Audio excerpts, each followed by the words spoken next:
Olá, futuros jorecos! Aqui hoje nós temos mais uma aula do Voo Alto de Geografia e viremos falar sobre as teorias demográficas, então se segure que vamos começar. O que são teorias demográficas?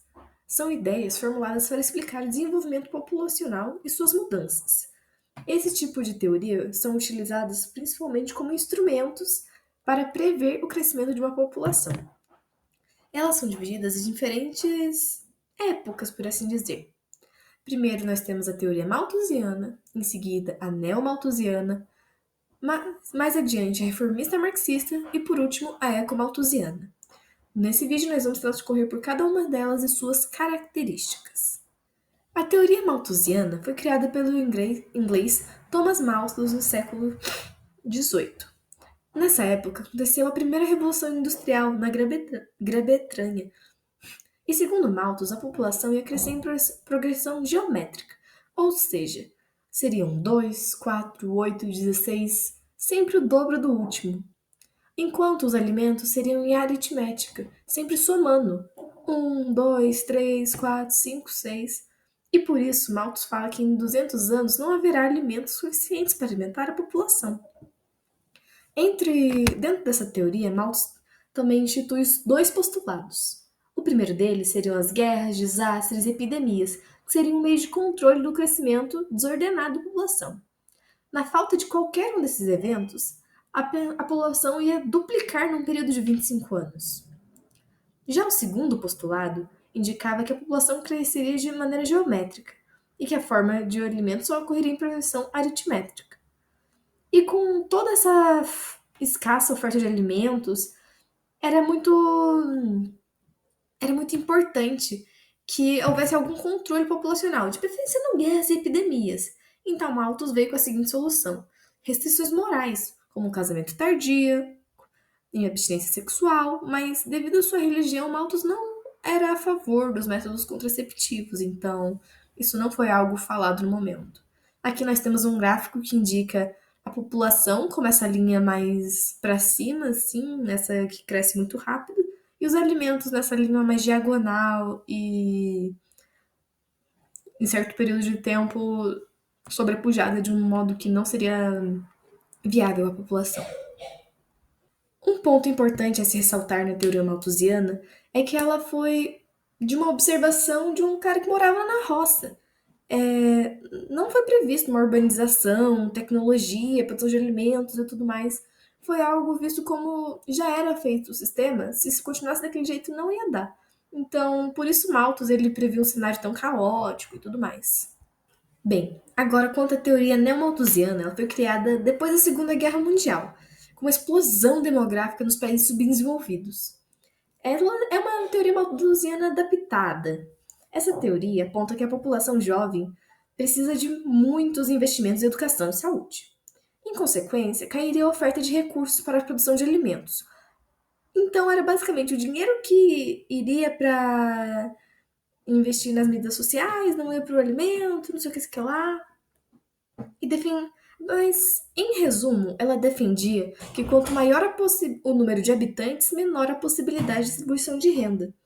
Os postulados dessa teoria, eles foram vistos bem nessa época da Segunda Guerra Mundial, em que foram discutidas junto com estratégias para evitar uma nova guerra. Essa teoria, o governo seria forçado a investir medidas sociais para evitar auxiliar pessoas mais pobres. Então, ia crise que gerava mais crise, que gerava mais crise. Então, ele sugere que o governo seja responsável pelo controle populacional.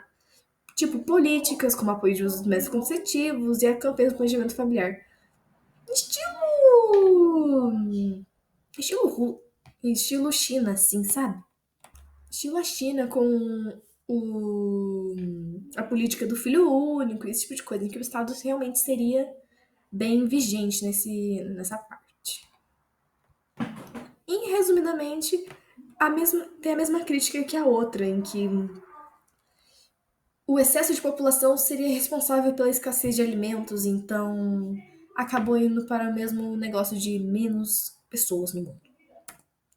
Agora, a teoria reformista marxista é uma inversão das anteriores. Ela surgiu na metade do século XX, quando teve uma explosão demográfica nos países subdesenvolvidos.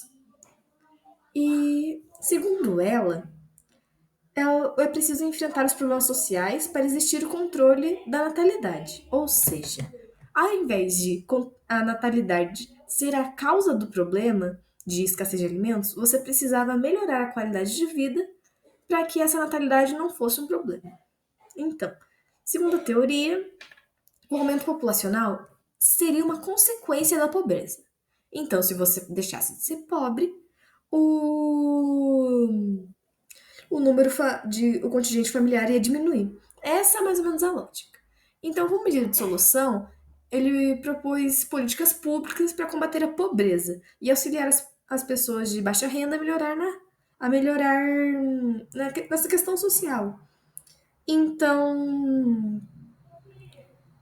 a produção de alimentos estava certa, mas a pobreza não estava sendo suficiente. Estava sendo um empecilho nesse caso. Não era mais a escassez de alimentos que era uma realidade.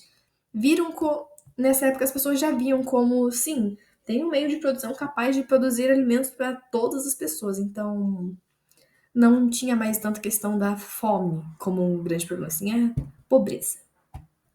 Agora, quanto à teoria ecomalthusiana, ela surgiu já no final do século XX, início do século XXI, quando teve um aumento na preocupação com o meio ambiente, com as conferências, quando o mundo começou a ir tão mal que o pessoal começou a pensar, a gente tem que cuidar da planeta também. Essa teoria consta que o aumento na população afeta o uso de recursos naturais, o que é bem óbvio. Ou seja, mas mesmo sendo óbvio, melhor pontuar. Quanto mais pessoas tem, mais recursos são consumidos. E, consequentemente, maior aquecimento global e desmatamento. E não é só isso. Também tem que, quanto maior o consumo, maior vai ser o gasto. E no gasto eu não estou dizendo de gasto econômico, mas sim gasto de lixo. Ou seja, quanto mais a gente consome, a gente esquece que a gente também polui o meio ambiente por conta dos lixos e tudo mais.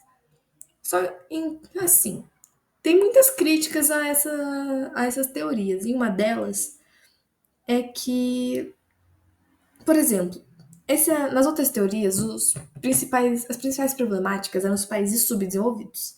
Nessa, o grande problema são os super, hiper, mega desenvolvidos. Tipo Estados Unidos, assim, que eles produzem quase o triplo de lixo de cada estadunidense para uma família brasileira. É, tipo, muito consumismo e não é sustentável, não dá pra segurar, não dá pra continuar nesse ritmo. E então, para solucionar o problema de a Terra tá acabando, não tem recurso suficiente, os ecomalthusianos sugerem o desenvolvimento sustentável. Que é tipo aqueles negócios de não vamos usar tudo isso de lixo, gente, não, vamos lavar prato, não vamos usar descartável, menos plástico. É nessa teoria em que o mundo está baseado hoje em dia. Então vocês sempre vão ver campanhas de sustentabilidade, de consciência de recursos, que é basicamente a, o centro dessa teoria.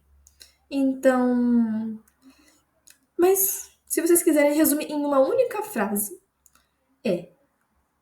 quanto mais pessoas, mais recursos naturais são gastos. Para a gente prevenir isso, a gente precisa ser sustentável para que as gerações futuras não sejam afetadas. Entenderam? Basicamente isso. Muito obrigada por assistirem ao vídeo, gente. Espero que essa aula tenha ajudado. Por favor, continuem assistindo. Isso nos ajuda, nos dá muita força mesmo para continuar gravando essas videoaulas.